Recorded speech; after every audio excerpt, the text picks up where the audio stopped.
Autism. I want to be free. I wish I could express myself. I wish I could speak what I feel. I wish I could control my emotions. I wish I could behave. I wish I could feel comfortable around others. I prefer to do my own thing, not by choice, by my own fears.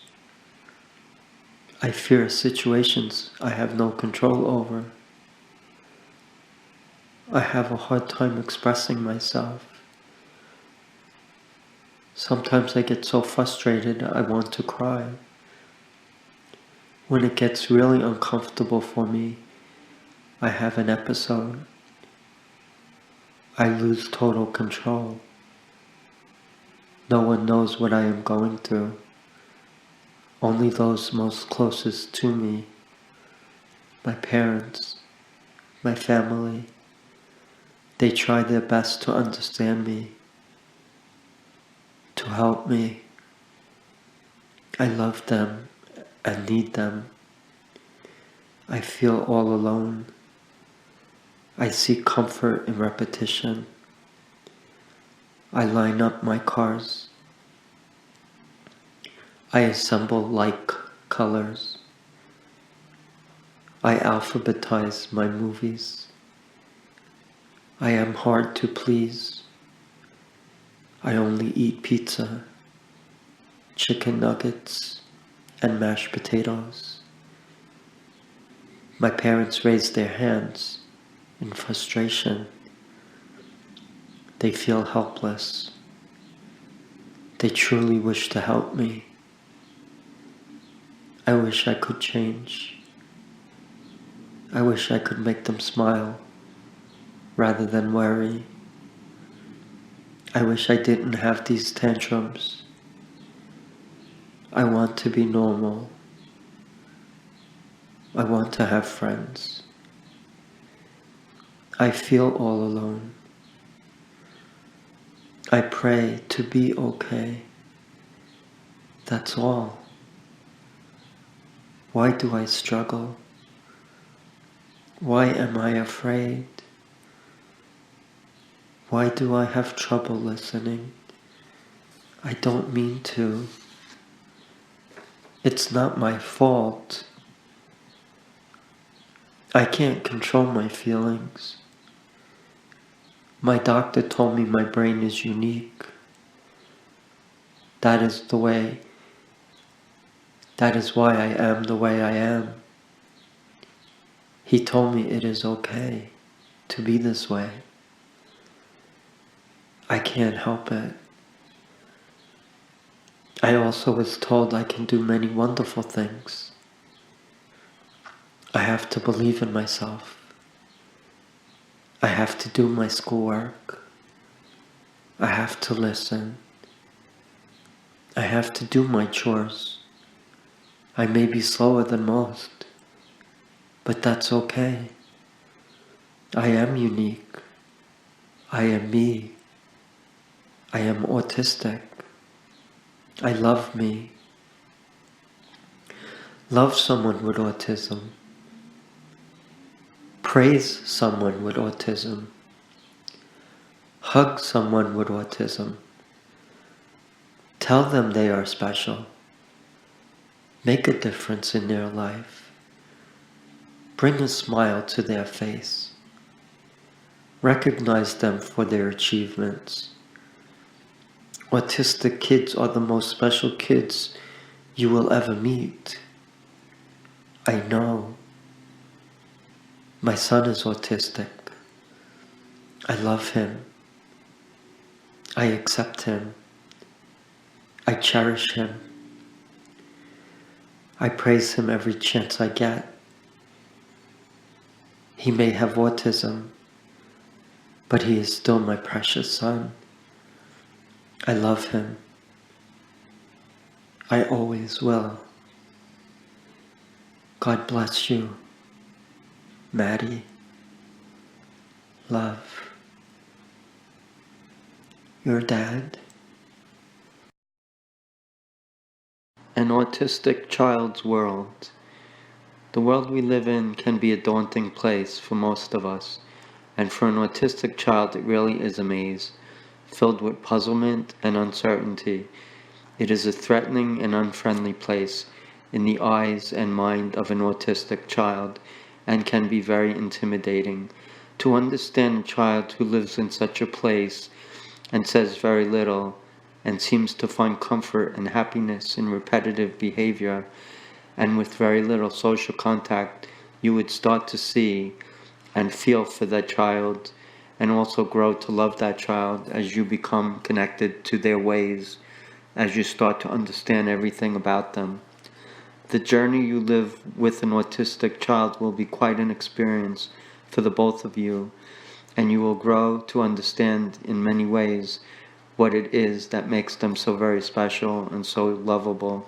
For an autistic child, the way they cope in the world is to find comfort in their surroundings and trust with others who come into their life. If you ask me what autism meant to me before I became a father, I would relate a story I read written by a woman from Australia by the name of Donna Williams, called Nobody Nowhere, when I was in my early 30s. In the story, she recounts, as a grown woman, looking back on her childhood, how much her world was filled with isolation and a feeling of entrapment and emptiness. She felt she had no one to relate to, and she felt that her existence was one filled with so much pain and craziness, and she felt lost and all alone. It was a well-written story filled with gripping accounts of her painful experiences in living in such an enclosed world imposed by her mind. Her family tried to bring her out of her self-imposed prison and get her the help she needed, but it seemed that everything they tried only made it worse for her. It made me cry and made me feel such sympathy for someone who felt so tortured. It also was my first real introduction into what autism was and how it affected someone. At that time, autism was not as prevalent or discussed as it is now. Today, it seems there is not a day that goes by where you don't hear the word autism mentioned. It is part of our everyday life now, even if you are not directly touched by it. It is becoming more common as schools are adapting to the continual rise and need to provide programs and experienced teachers to address the dramatic rise. In some ways, I can draw parallels in my life with children on the autism spectrum, growing up as I struggled with shyness and felt isolated at times. Although I had friendships, I did have times where I was quiet and painfully shy, which limited my contacts with others.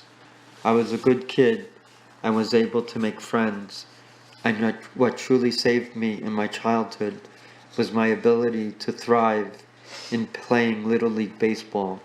My playing ability spoke for itself and enabled me to fit in and make friends and feel accepted. For autistic children, it is hard for them to develop such coordinated abilities, and so usually sports are more difficult for them to excel in.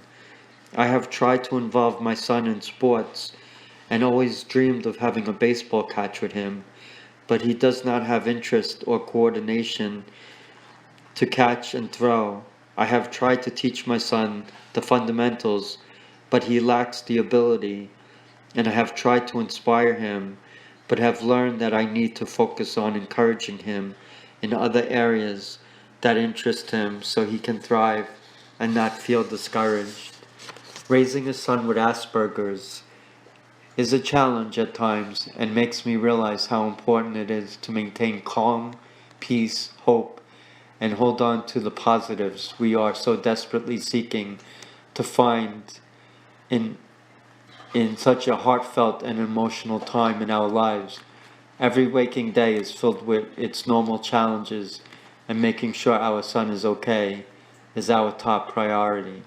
My son's needs will always be there, and I will always try my best to meet them all and always be there for him as he continues to grow and experience life. I am always thinking of my son and always trying to do all I can to make him feel loved and protected. I learned from my parents, and I wish to do all I can for my son as my parents have done for me. I do not sugarcoat things with my son. I try to be honest and also sincere when I think about things with him, when I talk about things with him. But I also have to be very careful with what I say, as my son is very sensitive. And when he hears certain things that bother him, it can really set him off and cause him to have an extreme meltdown that can really take hours to regain his composure and calm and settle him down. I have learned this when I spoke to him about his grandfather when he left this place, and my son could not accept it. So we just leave it so he believes Pop is on holiday and will be back sometime. He does not accept the fact that we will die, and I have to be careful with such a topic. I also have to make sure he is not exposed to news or things that show the hard realities. He wants his world to be peaceful and filled with love and compassion and perfection. I believe we all wish for a world like this, and I have grown to learn so much from my son, and I am consistently learning and teaching and trying to be there for him and help him to navigate in his world, and I wish to see and understand everything he sees and feels so I can help him, because that is my role as his dad, and because I love him with my heart and soul and want to understand his world. Edward D. Ionelli III, Emily Ionelli.